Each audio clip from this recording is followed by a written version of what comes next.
नमस्कार साथियों, मैं मुकुल स्वागत करता हूं आपका सीएनए पर। तो सीएनए यानी कि करंट न्यूज एनालिसिस, और यहां पर हम लोग बहुत सारी बातें ऐसी करते हैं जो आपके करियर रिलेटेड इंपॉर्टेंट होती है। तो जैसा कि आप पीछे देख ही रहे हैं, नए स्टूडेंट कैसे करें तैयारी। तो बहुत सारे स्टूडेंट जो हैं अभी हाल फिलहाल में, ये वीडियो पहले रिकॉर्ड कर रहा हूं मैं, आप लोगों का जो 12वीं का परिणाम है वो आने वाला है। तो आप लोगों के रिजल्ट के लिए आपको पहले ही अग्रिम शुभकामनाएं। उम्मीद करता हूं आप लोगों का रिजल्ट बहुत अच्छा रहे। और बहुत सारे छात्र ऐसे हैं जिन्होंने कॉलेज कर लिया है या जिनका कॉलेज फाइनल हो जाएगा, और वो छात्र जो है यूकेपीएससी, यूकेएसएससी और ग्रुप सी इन एग्जाम की तैयारी करना चाहते हैं। तो आप लोग जैसे कि आसपास में अपने भाई बहनों को देखते हैं या अपने पड़ोसियों को देखते हैं, अपने मित्रों को देखते हैं, वो लोग क्या है राज्य स्तरीय परीक्षाओं की तैयारी कर रहे हैं और उनके पास जो है अच्छी खासी गाइडेंस है।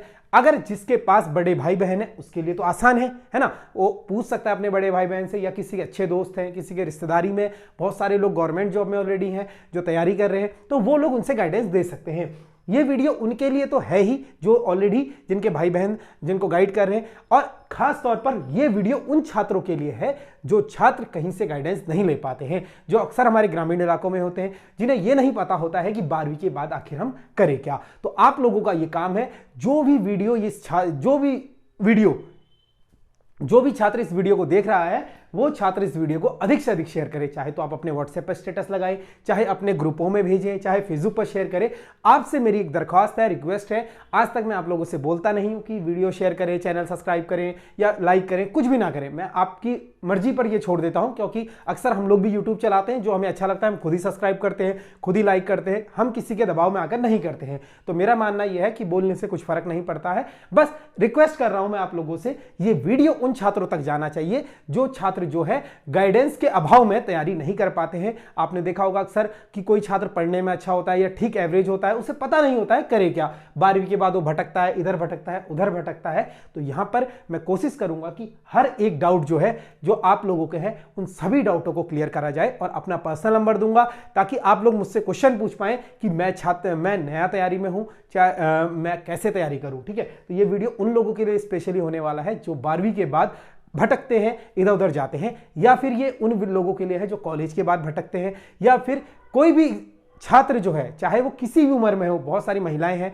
वो अलग अलग जगह से इंस्पिरेशन लेती हैं, बहुत सारे स्टूडेंट ऐसे हैं 4-4, 5-5 साल जॉब करते हैं, फिर तैयारी के बारे में उनके मन में ख्याल आता है फ्रस्ट्रेट होने के बाद, चाहे होटल लाइन में हो चाहे प्राइवेट सेक्टर में हो। जब वो फ्रस्ट्रेट हो जाते हैं 4-5 साल जॉब करने के बाद प्राइवेट, उनके मन में अचानक ख्याल आता है कि छोड़ यार अब बहुत हुआ, एक बार मैं खुद को मौका देता हूं, खुद तैयारी करता हूं और बैठता हूं एग्जाम में। पर उन्हें यह नहीं पता होता है कैसे तैयारी करें। बड़े बड़े संस्थानों में आप जाते हैं, उनकी फीस इतनी महंगी होती है कि आप लोग जो है बहुत ज्यादा परेशान हो जाते हैं। देखो ऐसा बजट होता भी नहीं। अब कोई ग्रामीण इलाके से है जिसके परिवार की आमदनी 10 से 15 हजार रुपए है या 10,000 रुपए है, वो छात्र शहर में रहकर कैसे महंगी महंगी कोचिंगों में जा सकता है। आपको पता है महंगी महंगी कोचिंगों से अर्थ है कि कोचिंग अगर कोई चला रहा है तो जाहिर सी बात है किराए की बिल्डिंग है, उसका भी अपने कंसर्न है। ठीक है, अपने खर्चे हैं, ऐसा नहीं है कि मैं कह रहा हूं उनको टारगेट कर रहा हूं। तो बिल्डिंगों का किराया होता है, टीचरों का किराया होता है, लाइट पानी हर चीज का पैसा वो लोग आपसे लेते हैं, और उसके अलावा जो अपनी एक उनका वेतन बनता है उस वेतन को आपसे लेते हैं, और इसीलिए वो किराया आपके लिए इतना महंगा हो जाता है। मान लीजिए कोई ग्रामीण इलाके से छात्र देहरादून आ रहा है, कम से कम 3 से 3,500 हजार उसका रहने का खर्चा होता है, 2 से 2,500 हजार उसका खाने का खर्चा होता है, इसके अलावा ट्यूशन की फीस होती है, और 7 से 8 हजार रुपए अफोर्ड कर पाना हर एक छात्र के बस की नहीं होती है। तो आप लोगों के पास आज के दौर में, जैसा इंटरनेट का आधुनिक दौर है हमारा, 5G नेटवर्क चल रहा है, आप लोगों के पास एक एंड्रॉइड फोन होना चाहिए और आपके पास थोड़ा सा इंटरनेट की सुविधा होनी चाहिए। जो इंटरनेट आपको मात्र आजकल नॉमिनल चार्जेस में मिल जाता है। कहीं पर भी आप महीने के 1 दिन 2 दिन काम करेंगे या फिर दैनिक मजदूरी करेंगे, जो छात्र नहीं कर पा रहे, मैं उनके लिए बात कर रहा हूं यहाँ पर, सभी के लिए नहीं। तो आप लोग 1 दिन काम करिए और महीने के 30 दिन पढ़ाई करिए, इंटरनेट आपको मिल जाएगा। ठीक है, कोर्स हमारा आपको पता है कि जो मेंटरशिप है, ठीक है, जो गाइडेंस है वो हमारी फ्री रहती है, इसके लिए कोई भी चार्ज आपसे नहीं लिया जाता है। या फिर अगर कोर्स से भी जुड़ते हैं तो मात्र हमारे इतने सस्ते कोर्स होते हैं, इतने में आपके 2 महीने का रिचार्ज हो जाएगा। ठीक है, जितने हमारे कोर्स की फीस है इतने में आप 2 महीने का रिचार्ज करा लेंगे। तो वो भी आपको बताऊंगा किस तरीके से आप जो है जीरो से हीरो तक तैयारी कर सकते हैं, क्या उम्र सीमाएं होती हैं, क्या योग्यताएं होती हैं, सिलेबस क्या होता है, सैलरी क्या होती है, एग्जाम पैटर्न क्या होता है, सभी चीजें आपको यहां पर जानने को मिलेंगी। ठीक है, और यूकेपीएससी सबसे पहले, यूकेएसएससी और ग्रुप सी तीनों के ही बारे में मैं आपको बताऊंगा। इससे पहले आप लोगों से रिक्वेस्ट है, क्योंकि आप नए छात्र हैं, यहां तक अगर आपने वीडियो को देखा है तो इसे भी जरूर सुनिएगा। मुझे ER मुकुल नाम से, अगर आप फेसबुक चलाते हैं तो यहां पर अवश्य फॉलो कीजिएगा, क्योंकि बहुत सारे बच्चे रहते हैं जिन्हें पता नहीं रहता है नई वैकेंसी कब आकर चली गई, एडमिट कार्ड कब आया, या फिर नए जो आयोग के नोटिफिकेशन हैं वो कब आए, कहां से आए, वो सब उनके ऊपर ऊपर ही निकल जाता है, उन्हें अपडेट नहीं रहता है। तो आप यहां से ER मुकुल को फॉलो कर सकते हैं। यहां से आपको हर एक चीज आयोग से संबंधित, एग्जाम से संबंधित तुरंत अपडेट में मिल जाती है। तो ER मुकुल लिखिएगा फेसबुक में और यहां पर मुझे जो है फॉलो कर लीजिएगा। इसके अलावा माई टॉक शो, ये स्पेशली मैं आप लोगों से रिक्वेस्ट करूंगा, जितने भी नए छात्र इस वीडियो को देख रहे हैं, जो पहली बार तैयारी करेंगे या थोड़ा बहुत बीच की तैयारी कर रहे हैं, वो इस चैनल को जरूर देखिएगा। यूट्यूब पर आपको करना क्या है, माई टॉक शो लिखना है और यहां पर बहुत सारी वीडियोस आपको मिल जाएंगी। जो चयनित छात्र है, जो ऑलरेडी किसी गवर्नमेंट जॉब में है, कोई PCS है, कोई लोअर PCS है, कोई ग्राम विकास अधिकारी है, कोई पटवारी है, कोई फॉरेस्ट गार्ड है, कोई कनिष्ठ सहायक है, तमाम जो आपके उत्तराखंड में एग्जाम्स होते हैं, उन एग्जामों के होनहार छात्र जो अपना सिलेक्शन सुनिश्चित कर चुके होते हैं, वो यहां पर आकर अनुभव साझा करते हैं।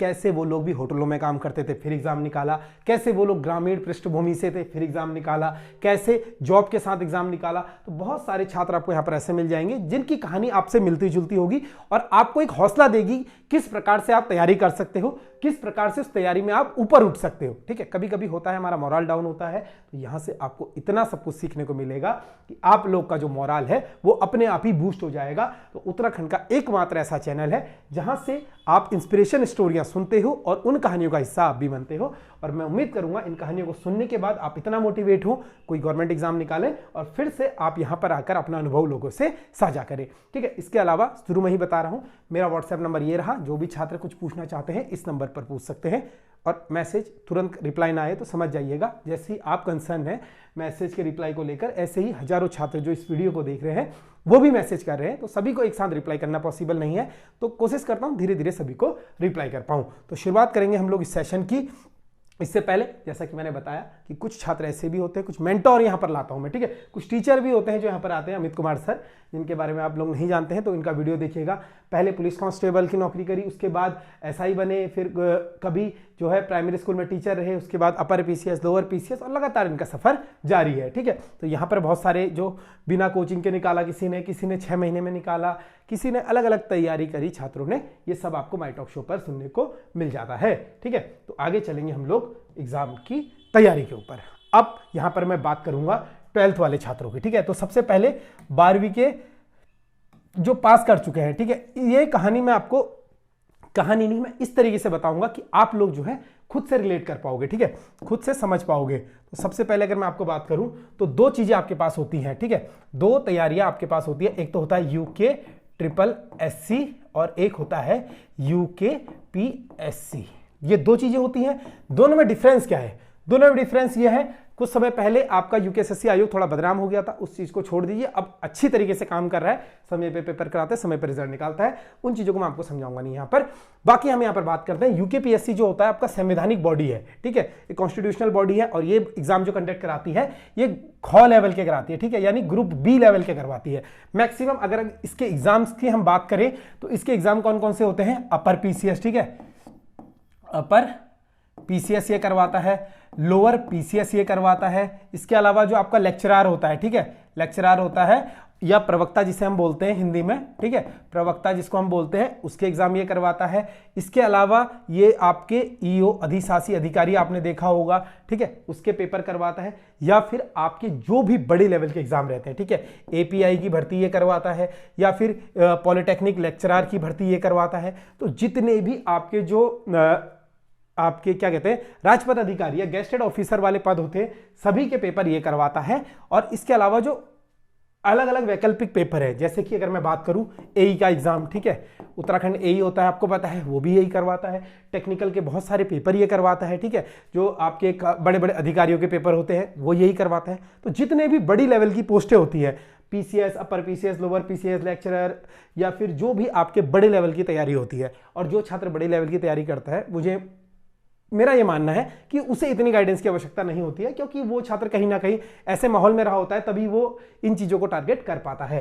अब हम बात करते हैं UKSSC की।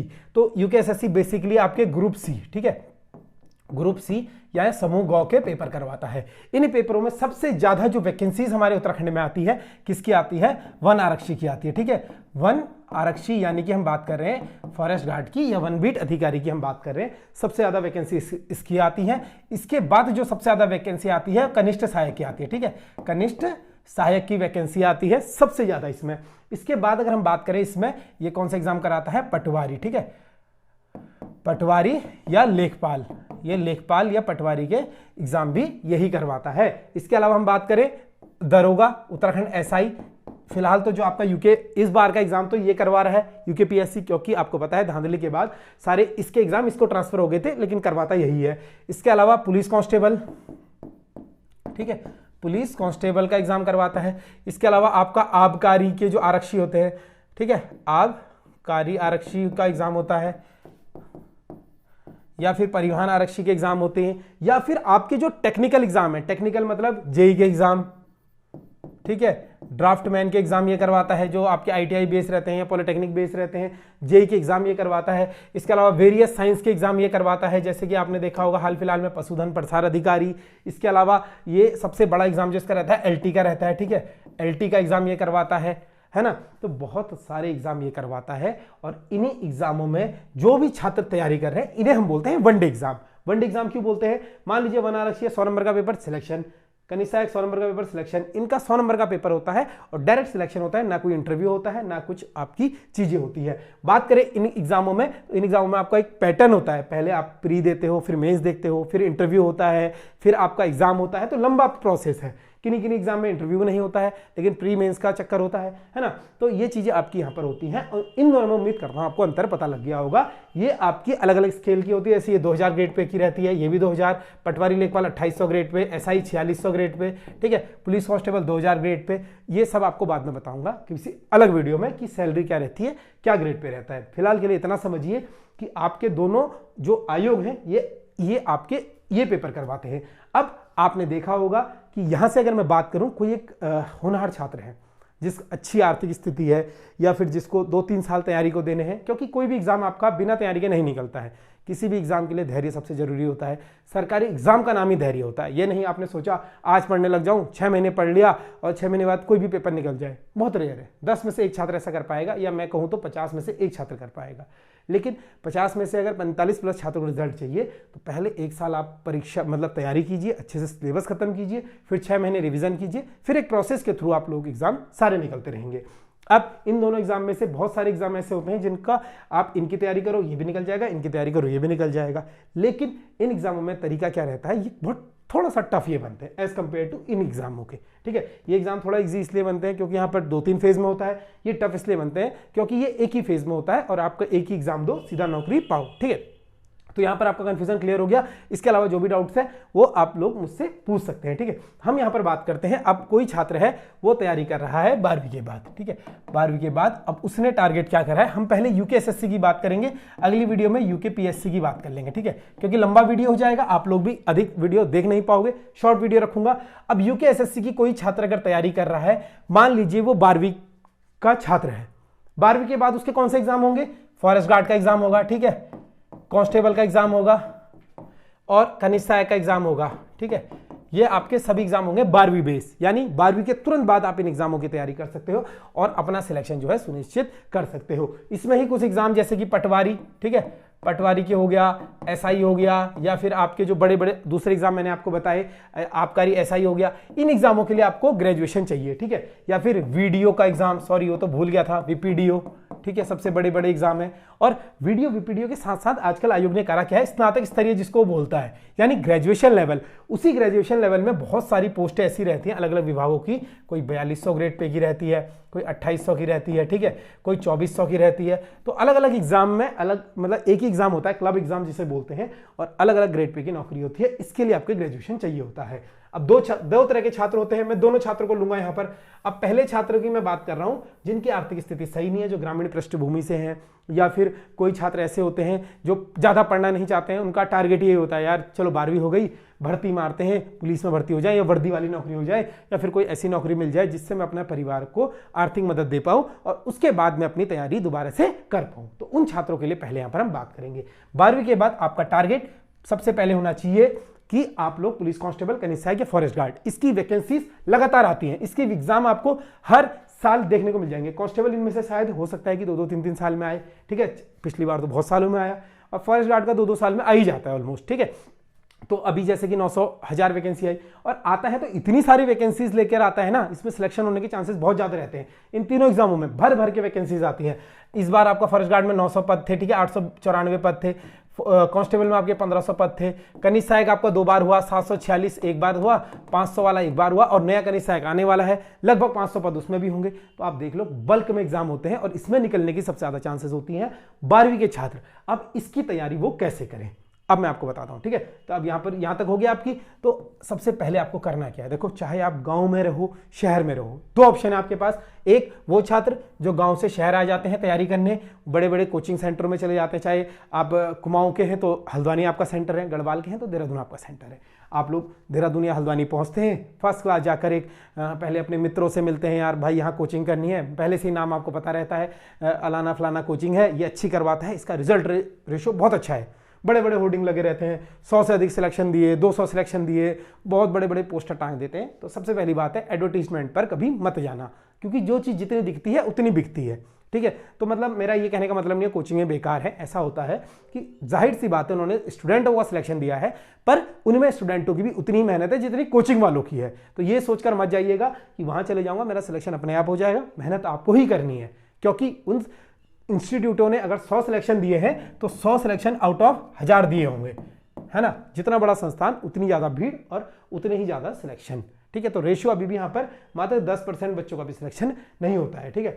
तो इस चीज को देखकर जाइएगा कि मेहनत आपको ही करनी है। तो आप कहीं भी जाइए, ये आपका अपनी इच्छा है, लेकिन मैं यहाँ पर बात करूंगा जो सेल्फ स्टडी कर रहे हैं, ठीक है। तो सेल्फ स्टडी वालों के लिए मैं यहाँ पर बात कर रहा हूँ, जो कोचिंग जा रहे हैं वो जाइए, बिल्कुल आपके पास अच्छा खासा धन है और उस धन को भी और अपना सिलेक्शन लीजिए, उस चीज का फायदा उठाइए। लेकिन जो छात्र कोचिंग नहीं जा पा रहे हैं, गाँव में है, आप क्या कीजिए, सबसे पहले आपको करना क्या है, देखो, आपको कुछ नहीं करना है, आगे बताऊंगा कौन कौन सी किताबें लानी है। सबसे पहले आपको टारगेट बनाना है, कौन सा एग्जाम आपको, किस एग्जाम की तैयारी करनी है। पोस्ट आपकी आने वाली है, कभी भी पोस्ट के चक्कर में मत रहना कि नई वैकेंसी कब आ रही है, वैकेंसी कब आएगी तब मैं तैयारी करूंगा।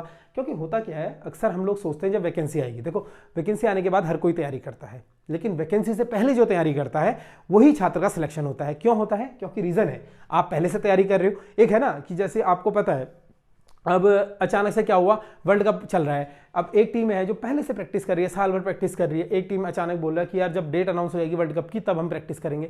तो खुद सोचो ना कि कौन सी टीम ज़्यादा बेटर खेलेगी, जो पहले से प्रैक्टिस कर रही है। तो इसी तरीके से आप पहले से तैयारी कीजिए कि आप लोगों को कौन से एग्जाम की तैयारी करनी है। मान लीजिए मैं यहाँ पर तीनों एग्जामों का पहली बार सिलेबस एक जैसा रहता है, ठीक है, इन तीनों का सिलेबस सेम रहता है, तो एक ही सिलेबस रहता है, एक ही पैटर्न रहता है। मैं आपको बता दूंगा, हो सकता है थोड़ा ऊपर नीचे आ जाए, 19-20 पेपर का अंतर आता है, वो चीज़ मैं आपको यहाँ पर बता दूंगा कि किस तरीके से 19-20 का अंतर रहता है। तो घबराने वाली बात नहीं है, इस चीज़ को समझिएगा, ठीक है। तो जैसे कि मैं आपको यहाँ पर बता रहा हूँ, आपने सबसे पहले करना क्या है कि एक एग्जाम टारगेट करना है, चाहे कोई सा भी इन तीनों में से, मान लीजिए सभी एग्जाम आपके टारगेट है।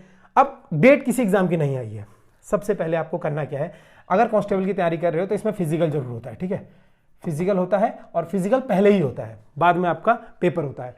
तो इसके साथ साथ आपको फिजिकल की तैयारी करनी है। फिजिकल के लिए आप यूट्यूब पर वीडियो डालिएगा, कोई भी वेरियस यूट्यूब चैनल में वीडियो बनाइए, कैसे कैसे फिजिकल होता है, कितने नंबर का होता है, तो उसकी तैयारी आप करते रहिए।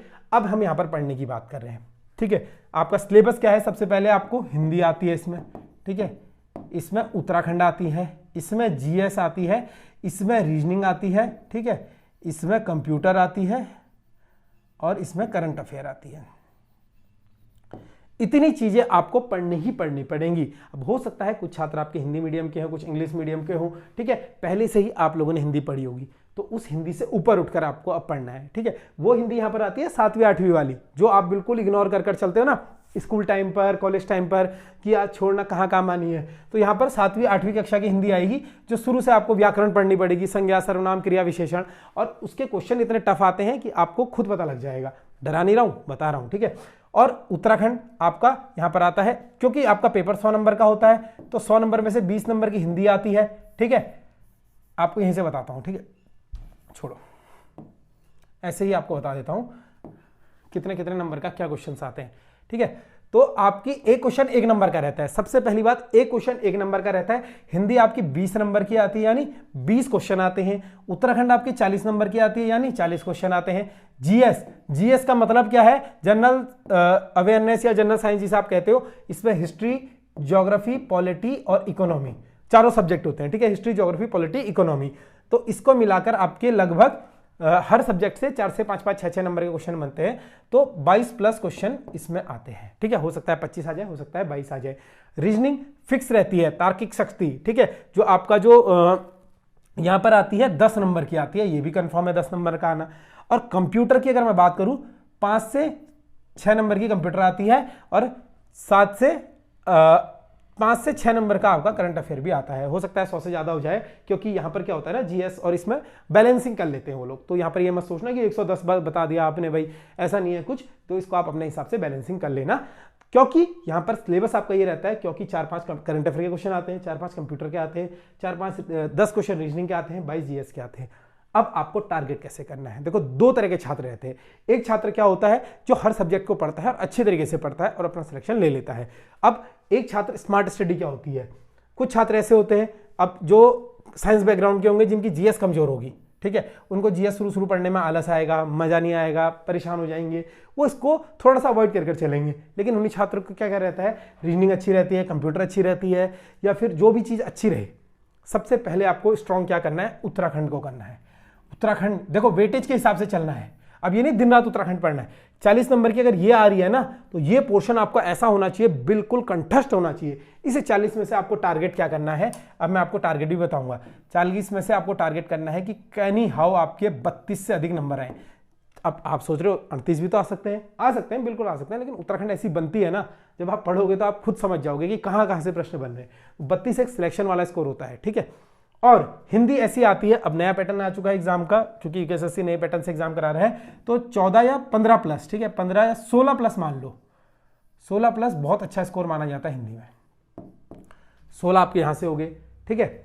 जीएस अगर आप थोड़ा बहुत भी पढ़ते हो, तो जीएस से आपके टारगेट कितना होना चाहिए, ये टारगेट बता रहा हूं। अभी ये भी बताऊंगा कैसे पढ़ना है, कहां से पढ़ना है, क्या पढ़ना है, ठीक है, सब कुछ बताऊंगा। पहले आपको टारगेट बता रहा हूं। जीएस में आपको कम से कम 22 में से कोशिश ये करनी है, कम से कम 14 नंबर लाने ही लाने हैं, ठीक है। रीजनिंग देखो, रीजनिंग में बहुत मेहनत करनी पड़ेगी। जिन छात्र की अच्छी है बहुत अच्छी बात है, जिन छात्रों की कमजोर है, क्योंकि रीजनिंग ना फ्री के नंबर लगते हैं, मुझे ऐसा लगता है कि ये आप थोड़ा बहुत पढ़ोगे तो आपका हो जाएगा, और ऐसा रहता है, हो ही जाती है। तो 10 में से कोशिश करना कि 10 नंबर ले आओ, ठीक है। कंप्यूटर बहुत बच्चों के क्या रहता है, हिंदी मीडियम रहता है, ठीक है। मैं ऐसे यहाँ पर किसी को क्रिटिसाइज नहीं कर रहा हूँ। हिंदी मीडियम में अक्सर छात्रों का कंप्यूटर कमजोर होता है, पढ़ाई नहीं जाती। इंग्लिश मीडियम में क्या होता है, स्कूलों में थोड़ा बहुत सोशल नॉलेज होता है, आजकल लोगों के घर में कंप्यूटर है, चाहे कोई भी हो, हिंदी मीडियम इंग्लिश मीडियम, वो कर लेते हैं। लेकिन थोड़ा सा आपकी किताबी कंप्यूटर अलग होती है। तो ये मैं दोनों छात्रों के लिए कह रहा हूँ। इंग्लिश मीडियम वाला अच्छा कवर कर लेगा यहाँ पर, वो यहाँ पर मार खा जाएगा, ठीक है, बेसिक क्वेश्चनों में, वर्तनी में, किसी भी चीज में।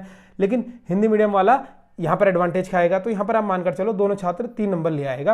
और करंट अफेयर ये आपके उस पर डिपेंड रहता है कैसे आप पढ़ते हो, तो 2 से 3 नंबर आपके यहाँ पर आ जाएंगे। अगर मैं टोटल की बात करूं तो आपका कितना हो जाएगा, 32 और 16 आपका कितना हो जाएगा, 48 और 14, ठीक है, 48, 14, 62 और 10 72, 72 और 6 78, ये आपका टारगेट होना चाहिए, ठीक है। टोटल आपका 78 नंबर टारगेट होना चाहिए। अब ये नहीं कि 78 ये टॉपर के लिए स्कोर है और हर किसी को यही सोचना मैंने टॉप करना है, तभी जाकर आप कितने नंबर में आओगे, 78 की आप सोचोगे, तब जाकर आप 70 72 की रेंज में आओगे। और आपका किसी भी एग्जाम में कोई भी कैटेगरी हो, जनरल कैटेगरी स्पेशली, ठीक है, 72 प्लस में आपके बहुत अच्छे चांसेस हो जाते हैं कि आपका सिलेक्शन हो ही जाएगा। तो 72 प्लस वाले यहाँ पर सुनिश्चित रहे कि आपका सिलेक्शन यहाँ पर निश्चित तौर पर हो ही जाएगा, ठीक है। तो ये आपका टारगेट होना चाहिए कि इस तरीके से मुझे तैयारी करनी है। ये मैंने आपको बता दिया। अब ये कैसे होगा, क्या होगा, ये आपको बताता हूं, ठीक है। तो सबसे पहले हम बात करेंगे यहाँ पर कि हिंदी कैसे पढ़नी है। इसके लिए ऑलरेडी सेपरेट वीडियो बना चुका हूं, चैनल में जाइएगा, प्लेलिस्ट में किताबें कैसे पढ़े। प्लेलिस्ट क्या है, किताबें कैसे पढ़े, प्लेलिस्ट का नाम देख लीजिए। अगर नहीं मिल रही है तो नीचे लिंक डिस्क्रिप्शन में आ रही है, वहां जाइएगा, वहां मैं ऊपर ही लिख दूंगा प्लेलिस्ट किताबें कैसे पढ़े, ठीक है। तो किताबें कैसे पढ़े में जाना है और देखना है आपको हिंदी कैसे पढ़नी है। सब कुछ बताया होगा। सिलेबस क्या है, क्या क्या क्वेश्चन आते हैं, कैसे तैयारी करनी है। ऑलरेडी इससे हजारों बच्चे देख चुके हैं, ठीक है, हजारों छात्र इसे देख चुके हैं। यहां से आपको पता लग जाएगा कौन कौन सी किताबें पढ़नी है, ठीक है। ये चाहे लूसेंट हो, चाहे सामान्य अध्ययन हो, सभी आपको यहां पर क्वेश्चंस के डाउट क्लियर हो जाएंगे कोई से भी एग्जाम के लिए कि हिंदी को पढ़ना कैसे है, क्या आपका सिलेबस रहेगा, सब कुछ आपको यहां से मिल जाएगा, ठीक है। इसके अलावा जीएस कैसे पढ़े, जीएस के लिए एक ही किताब है मात्र, लूसेंट, ठीक है। लूसेंट किताब है, या फिर आप ऑनलाइन लेक्चर कहीं से ले रहे हो वो अच्छी चीज है। लूसेंट कैसे पढ़े, किस तरीके से आप सिलेक्शन ले सकते हैं, ये भी आपको वीडियो मिल जाएगा, लूसेंट कैसे पढ़े। और ये आपको हमारी जो नीचे प्लेलिस्ट है किताबें कैसे पढ़े, वहां पर ये वीडियो ऑलरेडी मिल जाएगा, ठीक है। किताबें कौन सी है, लूसेंट है। इसके अलावा वहां पर हर चीज ना डिटेल में बताई गई है मेरे द्वारा। अब आपको पेपर निकालना है, थोड़ा एफर्ट तो करना पड़ेगा, वीडियो देखनी पड़ेगी, ठीक है। तो 2 सब्जेक्ट आपके हो गए जो बड़े बड़े सब्जेक्ट है। कौन कौन सा, हिंदी हो गया 20 नंबर, 25 नंबर की आपकी जीएस हो गई। अब बचता है आपका उत्तराखंड। उत्तराखंड में आपकी जो सबसे बेसिक किताब है, जो ग्रंथ कहा जाता है, वो परीक्षावाणी है। परीक्षावाणी कैसे पढ़नी है इसका वीडियो बना चुका हूं और 30,000 से अधिक लोग इसे देख चुके हैं। इस वीडियो को देखिएगा और ऐसे ही परीक्षावाणी को पढ़नी है। कोई भी डाउट होता है तो नंबर आपको ऑलरेडी मैंने स्टार्टिंग में दिया है, उस नंबर पर आप मुझे पूछ सकते हो, ठीक है। तो किस तरीके से परीक्षावाणी पढ़नी है, तो आपका लगभग यहां से 60-70 नंबर का हो चुका है कि कैसे पढ़ना है। इसके अलावा कौन कौन सी किताबें फॉलो करनी है, देखो इतनी किताबें मार्केट से खरीद कर मत लिया ना, मैं आपको यहां पर अभी भी बता देता हूं। अगर आप बेसिक तैयारी कर रहे हो, सबसे पहले आपके पास कौन सी किताब होनी चाहिए, उत्तराखंड की परीक्षावाणी का लेटेस्ट एडिशन, ये थोड़ा इससे पुराना वाला है, ये किताब आपके पास होनी चाहिए परीक्षावाणी की, ठीक है, लेटेस्ट एडिशन है। इसके अलावा आपके पास ये किताब होनी चाहिए, जिनके ऊपर स्टार मार रहा हूं वही किताब मात्र, ठीक है। जीएस की सामान्य अध्ययन, हिंदी के लिए चाहो तो लूसेंट ले लो, चाहे तो ये किताब ले लो, और मैं ज्यादा सजेस्ट ही करूंगा यही किताब लो, ठीक है। ये किताब ले लो या ये किताब ले लो, इन दोनों में से हिंदी की एक किताब ले लेना कोई सी भी, और मैं सजेस्ट ये करूंगा कि ये वाली लेना, बाकी आपकी मर्जी है। बाकी आपके पास ये किताब होनी चाहिए। कंप्यूटर के लिए अगर लेना चाहते हो तो ये किताब ले लेना, ये किताबें आपके पास अवश्य होनी चाहिए। इतनी किताबें आपके पास बेसिक है, कितनी, 1 2 3 4, ठीक है, 4 किताबें। और इसके अलावा एक किताब और ले लीजिएगा, ठीक है। मैं यहाँ पर प्रमोशन नहीं कर रहा हूँ, दीपक असवाल जी की अच्छी किताब है, उत्तराखंड ज्ञानदीप कर, ठीक है, थोड़ा डिटेल में इसमें बताया गया है। या फिर इसके अलावा BS नेगी की एक किताब आती है, ये तो आपके PYQ पेपर की है, या ज्ञानदीप खरीद लीजिएगा या BS नेगी, ठीक है। क्यों कह रहा हूं ये किताब, क्योंकि जो उत्तराखंड के इतिहास वाला पोर्शन है इसमें काफी अच्छे से दिया है, ठीक है। अजय रावत आपकी बस की नहीं है पढ़ना, मैं ऐसा नहीं आपको कह रहा हूं, क्योंकि वहां पर ना किताब थोड़ा सा नोवेल टाइप में है, तो बहुत ज्यादा दिक्कत आती है पढ़ने में। अब पढ़ने का टाइम टेबल क्या होना चाहिए, कैसे होना चाहिए, कितना पढ़े, इस चीज को याद रखिए। देखो आपको मैंने बता दिया ना, हिंदी या फिर उत्तराखंड या जीएस या रीजनिंग कैसे पढ़े, कितना पढ़े। डेली आपका टारगेट होना चाहिए सबसे पहले कि आपको कम से कम 2 घंटे क्या करना है, हिंदी पढ़ना है, क्योंकि हिंदी 20 नंबर की है, ठीक है। 3 घंटे आपको उत्तराखंड पढ़नी है और 2 घंटे आपको जीएस पढ़नी है, बस ये आपको डेली काम करना है। यानी डेली कितना घंटे पढ़ना है, 5 2 7 घंटे तो पढ़ना पड़ेगा, क्योंकि कंपटीशन ऐसा है, आप देख रहे हो दिन रात लाइब्रेरियों में बच्चे पढ़ रहे हैं। अब ये उन छात्रों के लिए है जो अच्छी सीरियसली तैयारी करना चाहते हैं, वरना जो छात्र सोच रहा है छोड़ना नहीं पढ़ता हूं, ये टाइम टेबल आप अपने अकॉर्डिंगली बनाओगे कि कितना घंटे आपको पढ़ना है, क्या पढ़ना है, सुबह पढ़ना है, शाम को पढ़ना है, दिन में पढ़ना है, लाइब्रेरी में पढ़ना है, घर में पढ़ना है, ये सब आप अपने आप बनाओगे कि किस तरीके से आपको पढ़ना है, कैसे आपको तैयारी करनी है, तभी आपका जो है यहाँ पर फायदा हो पाएगा, ठीक है। तो जितने घंटे आप पढ़ोगे उतना ज्यादा आपका जल्दी सिलेक्शन होगा। और ये कोर्स खत्म करने में आपको कम से कम, अगर आप डेली 8 घंटा पढ़ते हो, सीरियसली पढ़ते हो, तो आपको कम से कम यहाँ पर 9 महीने कम से कम सिलेबस करने में लगेंगे, ठीक है। 9 मंथ में आपका पूरा सिलेबस हो जाएगा अगर आप सीरियसली पढ़ते हो। 9 महीने बाद आपका क्या होगा, आपको करना क्या है कि 3 महीने तक इसको रिवीजन करना है, यानी 1 साल आपका कंप्लीट हो जाएगा। फिर आपको जब 3 महीने रिवीजन करोगे, और रिवीजन लगातार आगे पीछे करते रहना है, ठीक है, जैसे जो पढ़ लिया सब्जेक्ट उसको रिवाइज कर रहे हो। फिर उसके बाद इन सब को करने के बाद आपको करना क्या है, मॉक टेस्ट यानी प्रैक्टिस सेट लगाने हैं, और फिर प्रैक्टिस सेटों के टच में रहना है। जब आपके एग्जाम आते रहते हैं, अपना सब्जेक्ट पढ़ते रहो और मॉक टेस्टों को देते रहो। मॉक टेस्ट आपको लगातार करते रहोगे तो आपका क्या है, सिलेबस हो रखा है, रिवीजन कर रहे हो, मॉक टेस्ट भी कर रहे हो, तो आपकी जो प्रैक्टिस है वो ऐसी बनी रहेगी। और मैं आपको गारंटी देता हूं, जो एग्जाम आपका आता रहेगा वो एग्जाम आपका निकलता रहेगा। अब दो तरह के छात्र होंगे, सोचेंगे यार 9 महीने कौन पढ़े, 3 महीने रिवीजन कौन करे, छोड़ना, सीधा इंपॉर्टेंट क्वेश्चनों को लेने चलते हैं प्रैक्टिस सेटों में। होता क्या है देखो, हो सकता है कि आपका सिलेक्शन हो जाए, यानी आपका मतलब 10 बच्चे ऐसा सोच रहे हो 10 में से एक का, नहीं 10 में से एक का भी नहीं होता है वैसे तो, 50 में से एक बच्चे का सिलेक्शन ऐसे हो जाए कि मॉक टेस्ट देने गया और सिलेक्शन हो जाए, लेकिन एक ही का होगा। लेकिन 50 में से 50 के बच्चे, अगर जो पैटर्न मैंने बताया 9 महीने पढ़ो, 3 महीने रिवीजन और 3 महीने प्रैक्टिस सेट करो, तो इनमें में से आपके 50 के 50 बच्चों का सिलेक्शन होगा। कैसे नहीं होगा मैं भी देखता हूं, ठीक है। अगर आप मेहनत करोगे, खुद से ईमानदार होगे, कैसे नहीं होगा सिलेक्शन। और जो यहाँ पर क्या रहता है, वन लाइनर पढ़ोगे, टाइम वेस्ट होगा, चीजें नहीं आएंगी समझ में, ऊपर ही ऊपर जाएंगी, समय बर्बाद होगा, बाद में आपको वही चीजें बेसिक से करनी होंगी। एक बार पढ़ो, ऐसा पढ़ो कि हमेशा के लिए याद हो जाए। मतलब कि होता क्या है, कुछ बच्चे क्या करते हैं, शॉर्टकट अपनाते हैं, मॉक टेस्ट करते हैं, और 1 साल से पहले जितने भी पेपर आए ना वो नहीं निकलेगा, याद रख लेना। अगर आप तैयारी आज से कर रहे हो, प्रोसेस होता है ना, एक बहुत रेयर होगा आपका निकल जाए। मैं डरा नहीं रहा हूं, ना ही डिमोटिवेट कर रहा हूं, इस चीज को सुनिएगा। कभी भी आप तैयारी कर रहे हो, इस चीज को ध्यान से सुनिएगा। और हाँ, 12वीं के बाद कॉलेज जरूर डालिएगा, ओपन डाल लीजिए, वो ज्यादा बेहतर है, ठीक है। रेगुलर डालोगे कॉलेज जाना पड़ेगा, डिस्टर्ब रहोगे, क्योंकि कॉलेज अगर आपको तैयारी करनी है तो कोई कॉलेज का इतना बड़ा रोल होता नहीं है, मेरा मानना ऐसा ही है। बाकी आप समझदार हैं, अगर आपको कॉलेज भी करना है तो कॉलेज भी कर सकते हो, लेकिन कॉलेज के साथ थोड़ा तैयारी डिस्टर्ब हो जाती है। ये गलती मत करना, 3 साल कॉलेज में मजे कर लेता हूं, उसके बाद तैयारी करूंगा, क्योंकि कुछ छात्र 12वीं के बाद डायरेक्ट तैयारी करते हैं, है ना। और आपको चाहे ग्रेजुएशन लेवल की तैयारी करनी हो, चाहे बड़े लेवल की तैयारी करनी हो, तो भी आपको क्या है, 12वीं के बाद ही लगना पड़ेगा। कंपटीशन का दौर ऐसा है, 2-3 साल में आप परिपक्व हो जाओगे किसी भी एग्जाम के लिए और अपना सिलेक्शन पालोगे। उम्मीद करता हूं आपको हर एक चीज यहां पर मेरे द्वारा समझाई हुई समझ में आई होगी। फिर भी कोई क्वेश्चन या कोई डाउट रह जाता है तो आपको मैं अगली वीडियो में उसको दूर कर दूंगा, और आपको व्हाट्सएप नंबर दिया ही है, वहां से आप मुझसे पूछ सकते हो। वीडियो को देखने के लिए बहुत बहुत धन्यवाद। जल्द मुलाकात होगी आपसे अगली वीडियो में।